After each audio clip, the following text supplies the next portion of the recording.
Puji Bapak Yahweh, kita meneruskan pengajaran tentang Roh Kudus ya. Yang kita ambil dari kitab Samuel, kita kemarin sudah sampai di 1 Samuel 22 ya.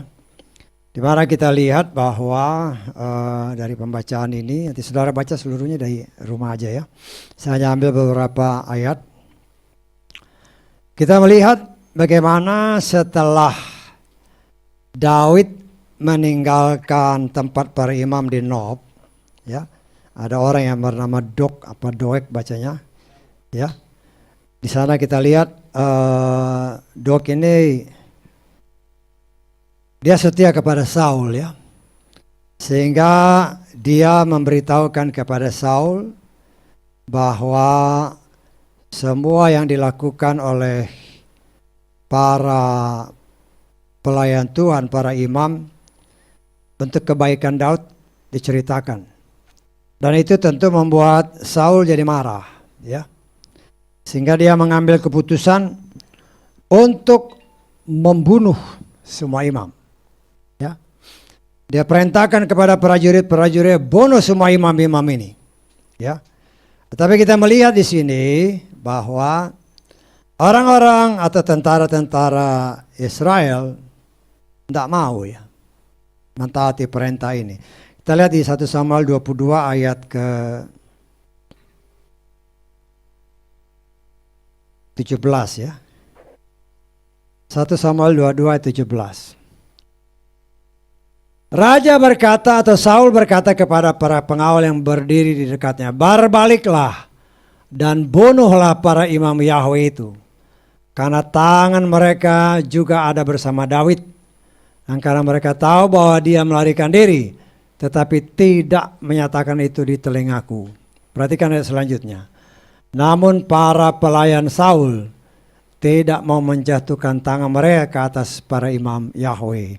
Artinya pengikut atau prajurit-prajurit Saul, mereka tidak mau membunuh imam, ya, karena mereka takut ya, karena mereka percaya bahwa imam Yahweh itu adalah orang-orang yang diurapi Tuhan dan tentu punya resiko kalau mereka berani membunuh.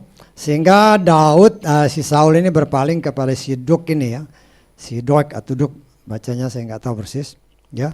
Dan Doeg ini diperintahkan oleh Saul, ya mereka bunuh, ya. Mereka bunuh, ada berapa orang di sini? 85 orang. Saudara bisa bayangkan, satu orang bunuh 85 orang. Imam yang tidak melawan dibunuh semua karena mereka dianggap Saul mensupport si Daud yang menjadi musuhnya, ya. Dan kemudian kita lihat dari semua ini ternyata ada satu orang yang selamat ya dari keturunan para imam. Dalam ayat ke-20 kita lihat ya. Ayat ke-20, seorang anak laki-laki Ahimelek, anak Ahitub itu melarikan diri. Adapun namanya adalah Abiatar dan dia melarikan diri kepada Daud. Abiatar memberitahu Daud bahwa Saul telah membunuh para imam Yahweh.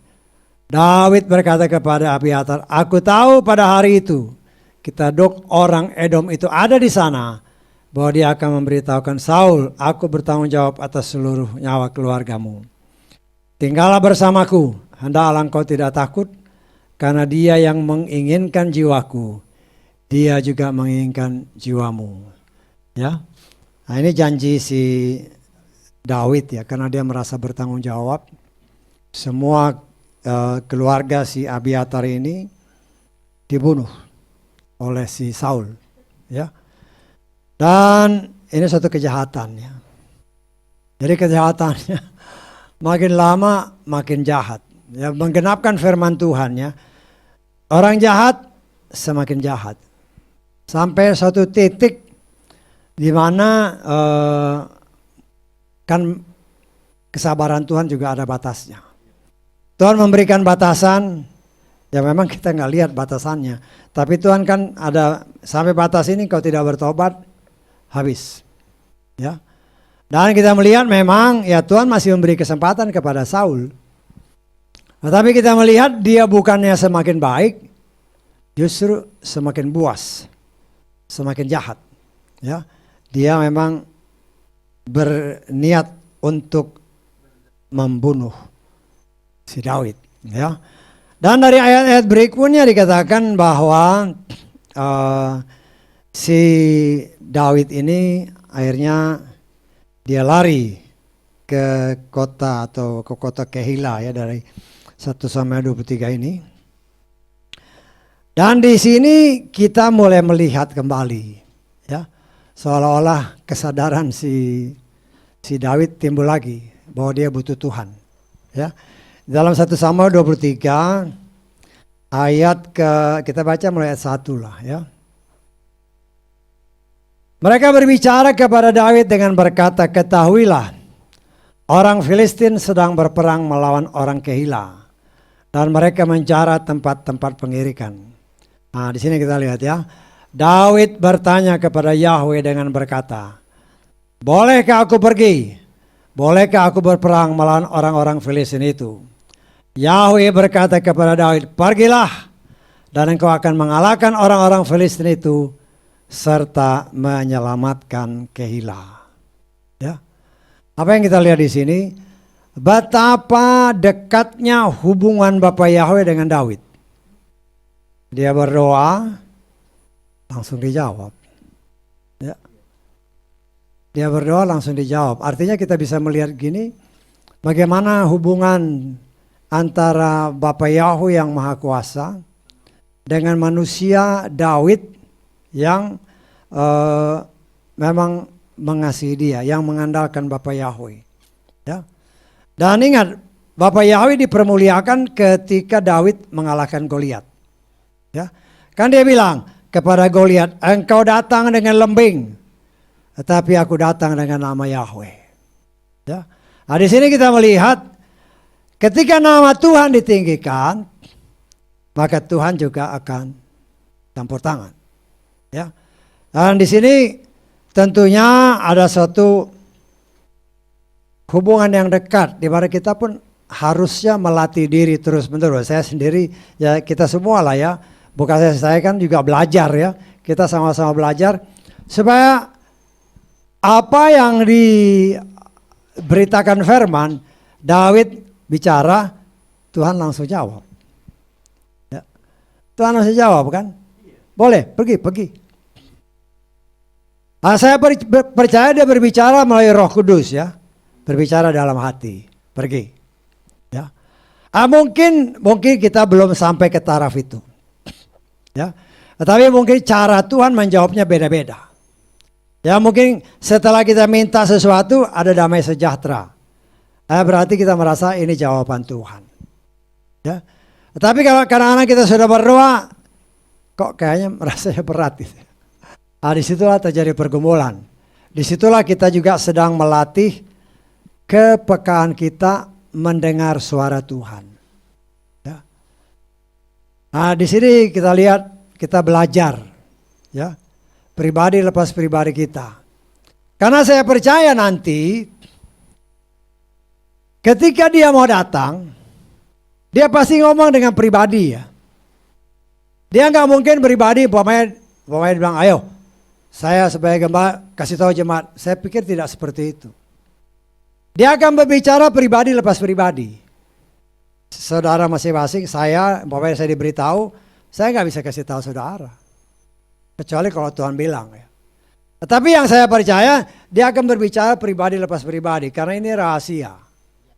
Dengan demikian kita juga diingatkan bahwa, ya, kan ada banyak hal ketika Tuhan mau panggil seseorang, dia kan ngomong secara pribadi.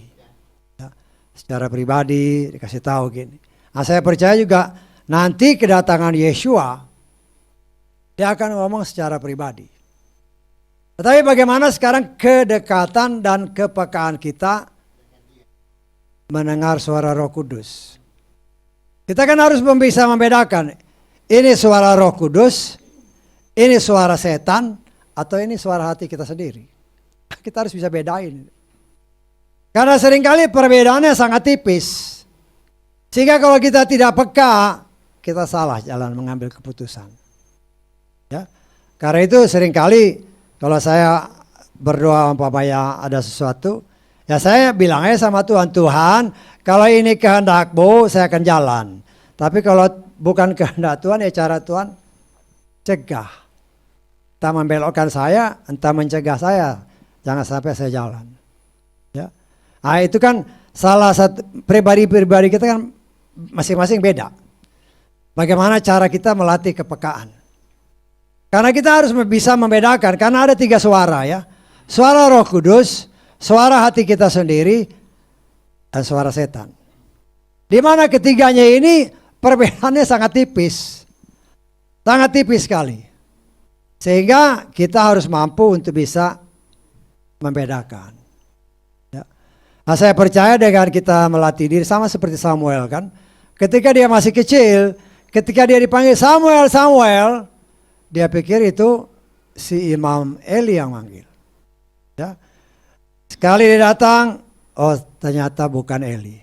Kedua kali dia datang, ternyata bukan Eli. Ketiga kali, dia sudah dikasih tahu. Eli sudah sadar. Kalau kau dipanggil lagi, itu Bapak Yahweh yang panggil. Nah, kita coba melatih diri. Ya. Kita coba melatih diri, cuman ya kadang-kadang kan kita nggak mau belajar peka. Ya benar seperti yang tadi kitab Hosea 11 kan. Semakin dipanggil, semakin lari. Ya itu kan maling kan. Kenapa maling? Bersalah. Coba saudara, kalau ada maling saudara panggil, maling makin lari dia. Betul nggak? Bukan semakin dekat. Karena dia merasa dia salah. Nah, kita pun harus koreksi diri kalau kita dipanggil Tuhan. Kalau semakin kita lari, semakin menjauh dari dia, ya sama aja dengan maling itu. Ya. Tapi ya saya percaya inilah salah satu kegunaan kita belajar tentang Roh Kudus. Karena saya percaya Roh Kudus itu diberikan kepada setiap orang yang percaya. Ya.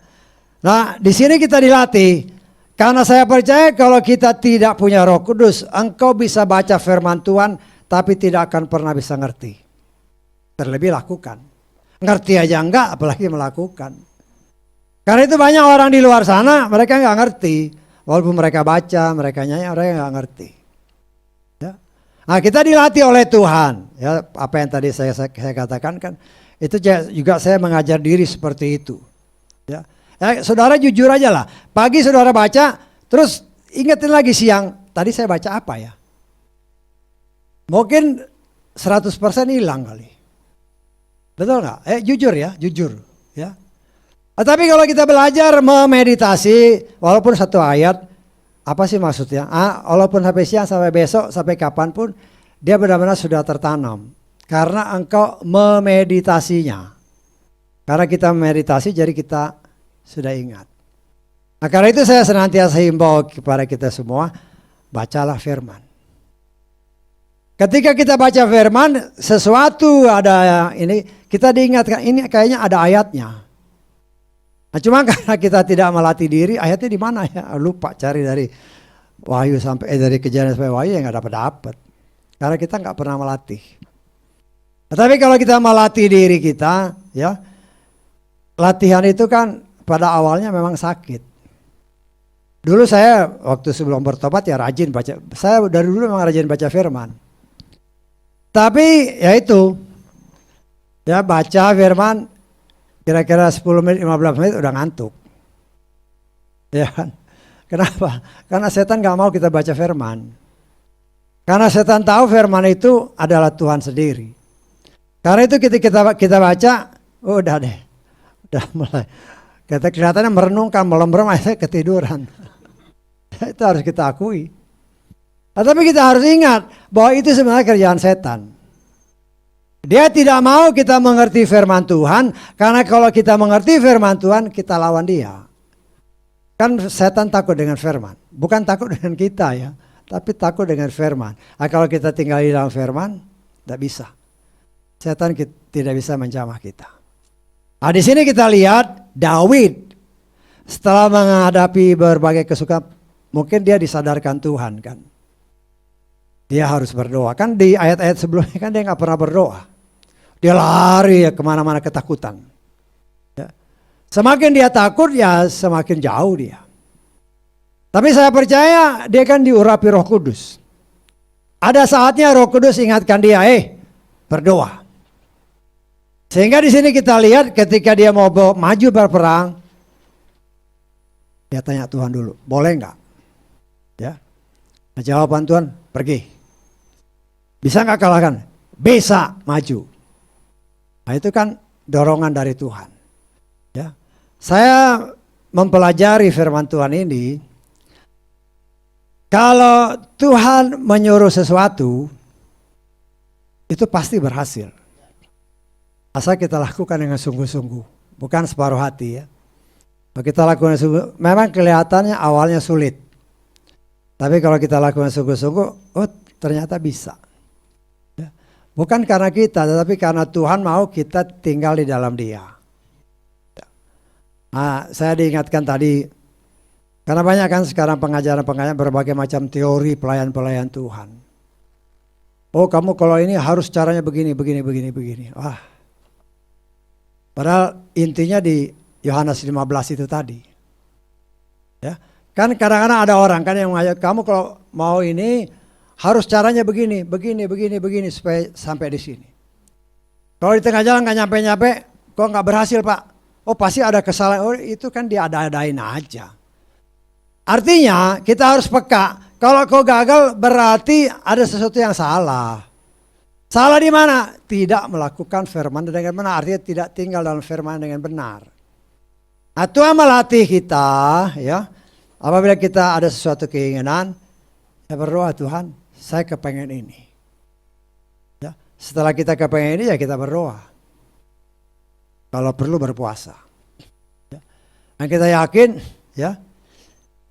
Doa orang yang dibenarkan itu, kata Yakobus berapa pasal 5 ya ayat 16 kita lihat. Yakobus pasal 5. Akuilah kesalahan seorang terhadap yang lain dan saling mendoakanlah seorang terhadap yang lain supaya kamu dapat disembuhkan. Perhatikan ayat berikutnya. Doa orang yang benar ketika bekerja memiliki kekuatan yang besar. Nah, jangan remehkan firman ini ya. Kadang-kadang kan ya seperti yang tadi sempat diingatkan Tuhan, ada orang yang mulut saya udah berbusa ini berdoa tapi nggak dikabulkan. Nah kalau gitu kita harus koreksi diri dulu. Kenapa nggak dikabulkan? Jangan menyalahkan Tuhan, kan kita lebih banyak menyalahkan Tuhan. Saya udah berdoa kok nggak dikabulkan, ya koreksi diri dulu. Ya doanya benar apa enggak? Jangan-jangan kata kitab Yakobus ini juga, engkau berdoa tidak dikabulkan karena salah engkau doa. Nah kalau salah berdoa ya bagaimana mau dikabulkan ya nggak bisa. Ya, semakin kita mengenal Tuhan semakin lebih dekat dan kita semakin diajar Tuhan untuk lebih dalam lagi mengenal karakter Tuhan dengan benar ya. Karena Tuhan mau kita semakin hari kan semakin disempurnakan. Doa, pray ya. Doa kan bahasa Inggrisnya pray. Pray itu kan memohon. Memohon itu dalam kalau penangkapan saya, memohon itu berarti meminta dengan kerendahan hati. Bukan meminta dengan sombong gitu ya nggak bisa. Kita minta karena kita butuh. Dan kita tahu bahwa apa yang kita minta itu pasti dapat dikabulkan kalau Tuhan berkenan. Kalau Tuhan nggak berkenan ya nggak bisa. Loh kenapa? Ya, contoh lah umpamanya seperti kalau kita punya anak-anak lah, katakanlah kayak si Mary gitu kan kecil gitu, atau si Yoel gitu kan. Kecil kan. Nah dia kan belum ngerti apa-apa. Ya. Kalau dia megang colokan listrik, kita kan pasti ngelarang anak ini. Walaupun dalam pandangan ini kesukaan dia senang. Dia senang. Nah, tapi kan kita sebagai orang tua harus cegah, nggak boleh. Nggak boleh, hati-hati. Ya. Nah, kadang-kadang juga buat kita sebagai orang tua kan, kadang-kadang kan anak kecil yang umur ya kecil-kecil gitulah. Yang 2-3 tahun. Kadang-kadang kan umpamanya orang tuanya mau beli mungkin bubur kan, ada bubur lewat gitu kan. Dia bawa piring. Hati-hati ya kalau piringnya gampang pecah. Karena pernah kejadian ada seorang anak, dia ambil piring, jatuh, perutnya belek ya. Langsung mati. Nah, hal seperti itu kan kita harus bisa mencegahnya. Tuhan lebih dari itu. Kalau nanti akhirnya bisa menjadikan kita celaka, lebih baik dia cegah. Nah, di situ kita diajar untuk koreksi diri. Kenapa Tuhan? Nah, saya percaya apabila kita belajar seperti Daud ini, ingat ya, Daud diurapi Tuhan, saudara dan saya juga diurapi Tuhan. Hanya bedanya, mungkin kepekaan kita berbeda. Ya, kepekaan kita berbeda, dan inilah yang harus kita latih. Semakin peka mendengar suara Tuhan. Ya. Nah, kita percaya bahwa suara Tuhan itu kan firman-Nya. Ya. Bisa aja Tuhan ketika kita minta sesuatu, firman Tuhan ingatkan kita akan satu ayat. Oh, ayat ini. Bisa aja kita dapat jawaban dari firman itu. Ya, entahkah itu ya ataukah tidak. Kan Tuhan punya berbagai macam cara untuk menyampaikan isi hatinya kepada kita. Nah, kita harus belajar untuk bisa mengerti kehendak Tuhan. Nah, di sini Daud, boleh Tuhan pergi. Nah, memang Tuhan yang memberikan kemenangan lawan bangsa Filistin di di kota Kehila ini. Ya. Secara logika, rakyat ini sudah ditolong, seharusnya mereka kan mengucap syukur. Ya. Tetapi apa yang terjadi? Ya. Kita melihat dari ayat-ayat selanjutnya dikatakan bahwa rakyat ini tahu bahwa Saul sedang mengejar Daud. Dan mungkin juga rakyat di Kehila ini sudah mendengar semua nabi di Nob, semua imam dibunuh oleh Saul. Karena mereka istilah kata memproteksi Daud. Dan tentu ini juga didengar oleh penduduk Kehila. Sehingga walaupun penduduk ini ditolong oleh Daud, ya, kita melihat bahwa bangsa ini atau orang Ibrani ya, tetap mereka terima kasih. Cuma mereka pun tetap punya rencana untuk menyerahkan Daud kepada Saul. Daud di sini kita melihat dia sudah melatih diri untuk tidak mempercayakan dirinya kepada orang Kehila, walaupun orang ini sudah ditolong. Karena itu dikatakan di dalam ayat-ayat selanjutnya, ya, dikatakan dalam Samuel 23 ini ayat ke-9 mulai ya. Akan tetapi Daud mengetahui bahwa Saul merencanakan kejahatan terhadapnya dan dia berkata kepada Imam Abiatar, ya. Imam Abiatar ini salah satu anak para imam tadi. Bawalah efod kemari. Daud berkata, "Ya Yahweh, Elohim Yisrael, hambamu pasti telah mendengar bahwa Saul mencoba datang ke Kehila untuk menghancurkan kota itu karena aku." Perhatikan ayat selanjutnya. Apakah para penguasa Kehila akan menyerahkan aku ke dalam tangannya? Apakah Saul akan datang sebagaimana yang telah hambamu dengar? Aku berdoa kepadamu ya Yahweh Elohim Israel. Beritahukanlah kepada hambamu ini. Dan Yahweh berkata, dia akan datang. Dan Daud berkata, apakah para penguasa Kehila akan menyerahkan aku dan orang-orangku ke dalam tangan Saul? Yahweh menjawab, ya, mereka akan menyerahkan. Udah ditolong. Tetapi, nah itulah manusia. Manusia banyak yang mungkin kita menolong orang, ya. Tapi apa yang kadang-kadang kita terima, ya, justru bukan kebaikan, malah sebaliknya. Ya.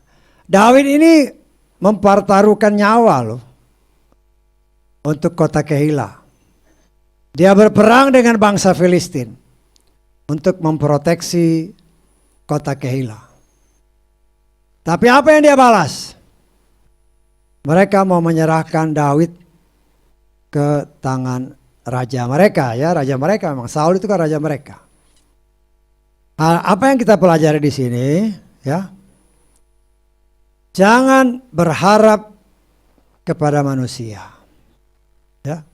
Jangan berharap kepada manusia. Karena manusia antara mulut sama hati itu beda. Beda. Ya. Ya seharusnya kan sama. Kita sebagai anak-anak Tuhan kan dilatih antara perkataan dan isi hati kita itu sama. Ya. Tapi dalam kenyataan ini kan satu proses. Dan Tuhan mau kasih lihat kepada saudara dan saya, Tuhan mau kita hanya mengandalkan Roh Kudus. Karena Roh Kudus itu adalah roh Bapa Yahweh sendiri yang dianugerahkan kepada kita untuk apa? Untuk menolong kita, ya. Karena tanpa Roh Kudus kita nggak mungkin bisa berbuat sesuatu apapun, ya. Kita melihat, ya, kadang-kadang saya juga berpikir gimana ya,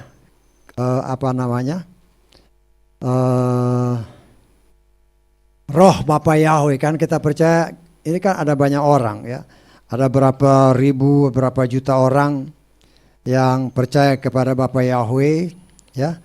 Kemudian kan kita dianugerahkan rohnya yang kudus. Paulus berkata bahwa dia memiliki karunia-karunia Roh Kudus lebih daripada orang lain, ya. Kan karunia-karunia Roh Kudus itu kan sangat banyak, ya. Nah, demikian juga ketika mertuanya si Moshe, ya, melihat Moshe ini waktu awal-awalnya kan dia orang-orang yang perlu nasihat datang kepada si Moshe. Sekian banyak ribu orang. Bahkan kalau dihitung semua kan, ya katakanlah yang besar-besar udah mungkin sekitar 1 juta orang. Bagaimana mungkin 1 juta orang dilayani oleh 1 orang? Sehingga atas nasihat si mertuanya si Moshe ini, ya, kamu tidak boleh melakukan itu sendiri. Sebaiknya kan dibagi kelompok-kelompok. Jadi perkara yang sulit sekali baru menghadap kepada si Moshe. Ya. Nah, di sini kita melihat ketika Tuhan memilih Tuhan mendengar ini, ya Tuhan bilang ya bagus juga lah kalau begitu, ya. Kita lihat di dalam Keluaran 18, ya.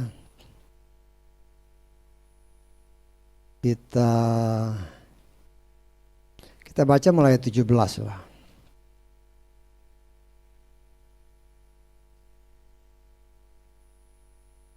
Ayah mertua Musa berkata kepada, perkara yang engkau perbuat itu tidaklah baik untukmu. Pastilah engkau akan sangat lelah, baik engkau maupun umat ini yang bersamamu. Karena perkara itu sangat berat bagimu, engkau tidaklah mampu melakukan itu sendirian. Sekarang dengarlah nasihatku, ya.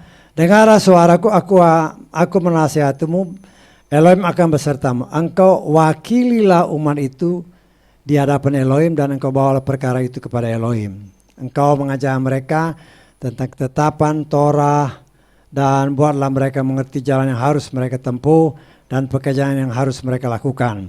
Engkau harus memilih pria-pria yang mampu dari antara umat ini yang takut akan Elohim, orang yang benar, yang membenci kecurangan, dan engkau tempatkan mereka atas pemimpin 1000, pemimpin 100, pemimpin 50, pemimpin 10 dan seterusnya. Jadi coba dibagi. Ya. Karena kalau 1.000.000 orang, kita ambil 1.000.000 ya. Kenapa saya ngambil 1 juta? Karena yang keluar dari dari Misraim itu kan 603.000. Ya, ditambah sekitar 20.000 orang Lewi, ya. Itu yang di atas 20 tahun ke atas, belum termasuk perempuan yang dewasa. Ya, kalau kita ambil kira-kira 1 juta, 1 orang melayani 1 juta nggak mungkin. Jadi usulan si Yitro ini, mertuanya, ya benar, ya. Dan kita melihat bahwa Tuhan juga setuju dengan usul daripada si Yitro ini, sehingga dibagi-bagi kan. Dibagi-bagi sehingga perkara yang sangat sulit baru dibawa kepada Moshe. Dan di sini kita melihat ketika Tuhan perintahkan, ayo pilih orang-orang dari pemimpin-pemimpin. Kemudian roh yang ada pada Musa itu juga diambil, dibagi. Bisa ditangkap maksudnya? Dibagi kepada para pemimpin-pemimpin ini, sehingga mereka bisa melakukan apa yang seharusnya mereka lakukan untuk semua bangsa Israel, sehingga semuanya nggak perlu nunggu. Nah, saudara bisa bayangkan kalau 1 juta orang yang harus dia kasih nasihat, kapan bisa semuanya? Gak mungkin kan? Karena katakanlah 1 hari 10 orang, katakanlah begitu. Ya. 1 tahun cuma 365 hari. Berarti cuma nggak sampai 5.000 orang dalam setahun. Nah kalau 1 juta orang, berapa tahun? Nah sehingga ini dianggap usulan yang baik. Tetapi akhirnya ya Tuhan ambil dari si Musa, jadi bagi-bagi nih. Hikmat yang tadinya diberikan hanya kepada Musa, dibagikan kepada para pemimpin yang takut akan Tuhan. Ya, dari ayat tadi kan, pemimpin yang takut akan Tuhan, bukan sembarangan orang. Ya. Sehingga dengan demikian, seluruh apa yang juga Tuhan ajarkan kepada Musa, boleh dapat diterima dengan lebih baik oleh para orang Israel. Kan dia harus ngajar kan. Termasuk ngajar dia. Ya. Sekolah yang intensif, sekarang umpamanya ada sekolah-sekolah intensif kan. 1 kelas paling banyak 25 orang mungkin. Mungkin lebih sedikit. Semakin intensif, semakin sedikit, tapi ya semakin mahal bayarnya. Ya kan? Di sini kita melihat dengan cara dibagi-bagi itu, Musa lebih mudah mengajar para pemimpin. Sehingga 613 perintah, aturan dan ketetapan yang diambil dari 10 perintah ini, itu bisa diajarkan lebih intensif lagi kepada para umat Israel secara lebih merata. Ya. Kita harus ingat ya, kalau kita sekarang kan ya mengucap syukur setiap orang bisa punya kitab suci, bisa punya pegangan. Kalau dulu nggak bisa. Kitab suci itu, kitab Torah itu ada di dalam tabernakel. Dan yang bisa lihat itu ya cuman imam. Kalau imamnya salah ngajar ya salah semua. Tetapi jika kita mengucap syukur dengan apa yang dengan semakin majunya ya, Roh Tuhan bekerja ya melalui buku-buku ini semua, kitab-kitab suci ini. Ya, tergantung bagaimana kita mendalaminya pribadi lepas pribadi. Ya.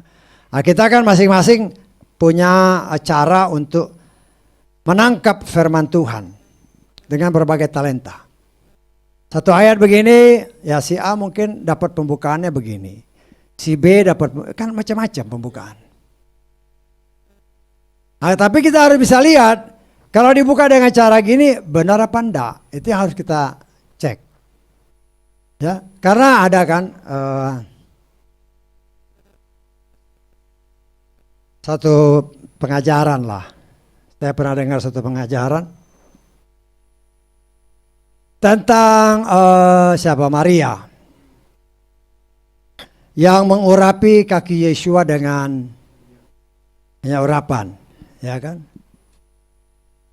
Terus dia mengelapnya dengan apa? Dengan rambut. Apa yang diulas di sana?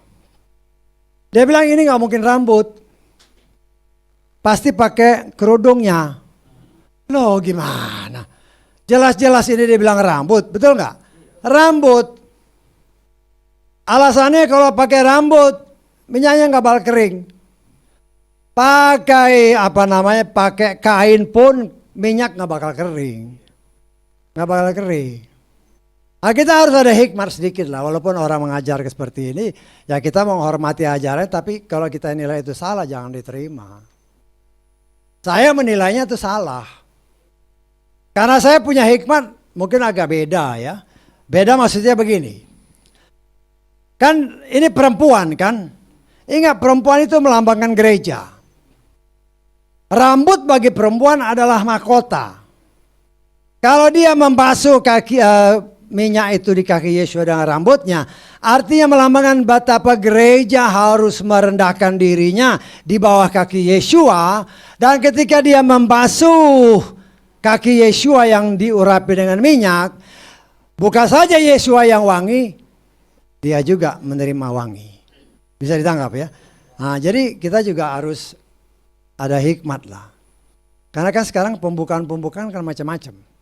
Oh ini maksudnya begini, ya boleh, yang penting bagi saya ya harus tidak boleh keluar dari 66 kitab. Banyak rahasia-rahasia sekarang kan, apalagi dengan banyak ditemukan, oh ada begini.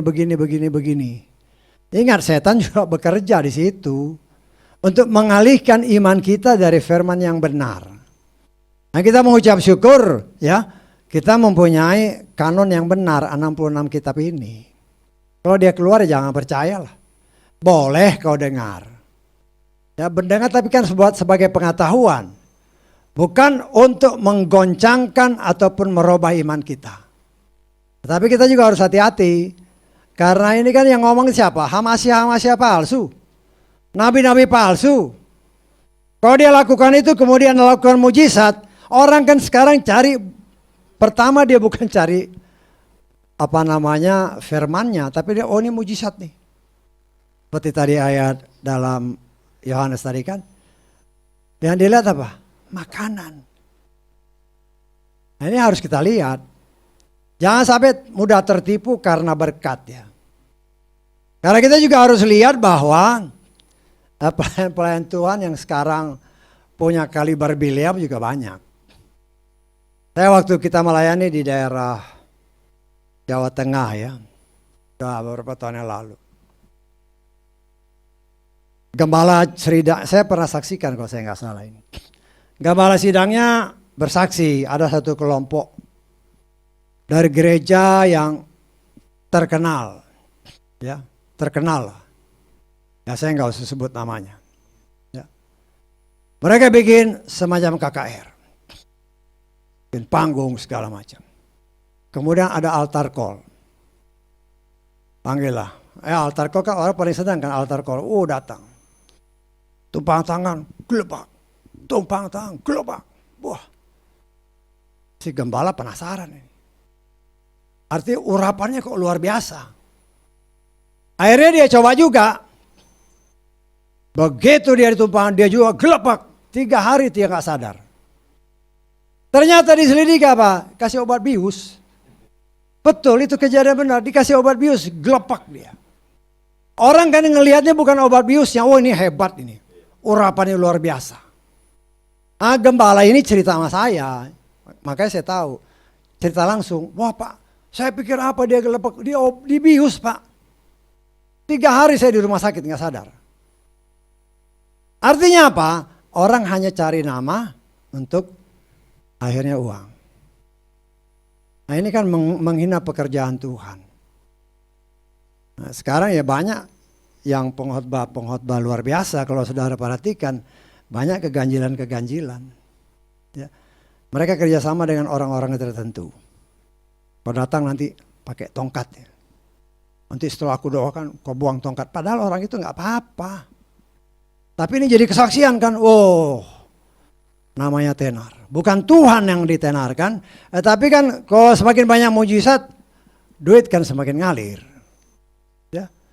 Dulu ada orang yang berkhotbah juga. Oh, kamu memberkati Tuhan. Berapa yang ada di dalam dompetmu, keluarin semua.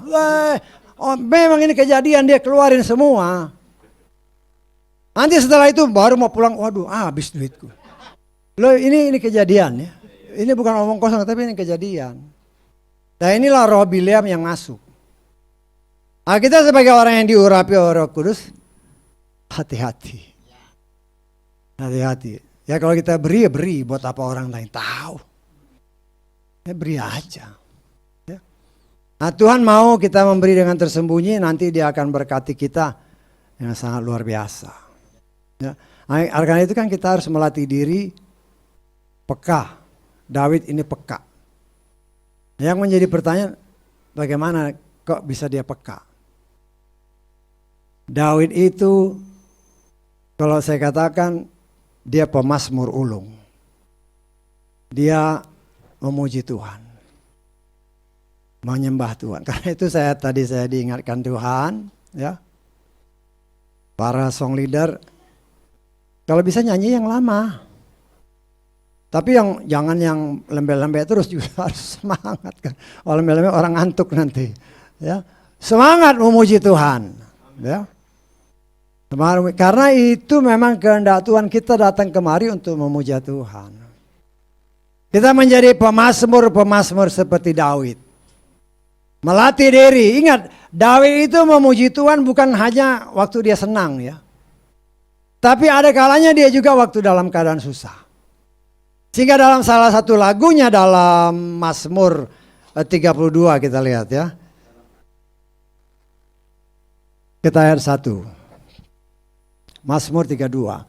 Dari Daud, nyanyian pengajaran. Berbahagialah dia yang pelanggaran dihapuskan, yang dosanya ditutupi. Berbahagialah orang yang kepada Yahweh tidak memperhitungkan kesalahan, dan yang di dalam rohnya tidak ada tipu daya. Ya, nah artinya kalau kita mau peka seperti Daud, jadilah pemazmur, jadilah pemuji bagi kemuliaan Tuhan. Jangan bicara, oh suaraku nggak bagus. Tuhan tidak mendengar suaramu yang bagus atau jelek, ya. Tapi nyanyi. Tapi kalau kau menghakimi dirimu sendiri, suara saya nggak bagus, ya jadilah nggak bagus, ngomongnya nggak bagus. Iya kan? Salah siapa coba? Salah diri semua sendiri. Kan banyak saya nggak bisa nyanyi, ya benar-benar nggak bisa nyanyi. Ya belajarlah diri untuk memuji dan memuliakan Tuhan. Nah ketika kita memuji, menyembah Dia, memuliakan Dia, anugerah Tuhan turun. Ya, ingat Daud ini membunuh berlaksa-laksa. Karena itu keluar ayat ini. Dia membunuh ribuan orang. Tetapi dikatakan berbahagialah orang yang dosanya tidak diperhitungkan. Kenapa itu bisa timbul? Karena dia percaya dia berperang untuk melaksanakan perintah Tuhan. Ketika dia mau berperang lawan orang Filistin, kan dia tanya Tuhan, boleh nggak Tuhan? Tuhan bilang, pergi. Kenapa dibunuh? Karena ini penyembah berhala. Nah kita harus belajar dari sini ya, supaya kita juga melatih diri. Dan saya percaya bahwa kita melatih diri memuji Tuhan, ya karang-karang lagu. Nanti kalau bisa ngarang lagu, nyanyi depan kan, beri kesaksian kan enak. Kan saudara kan punya banyak talenta-talenta, cuman talentanya disembunyiin. Ya. Dikasih talenta, wah Tuhan aku simpen. Jangan ya, talenta diberikan oleh Tuhan, aduh kita berikan untuk kemuliaan Bapa Yahweh. Ya, haleluya, amin.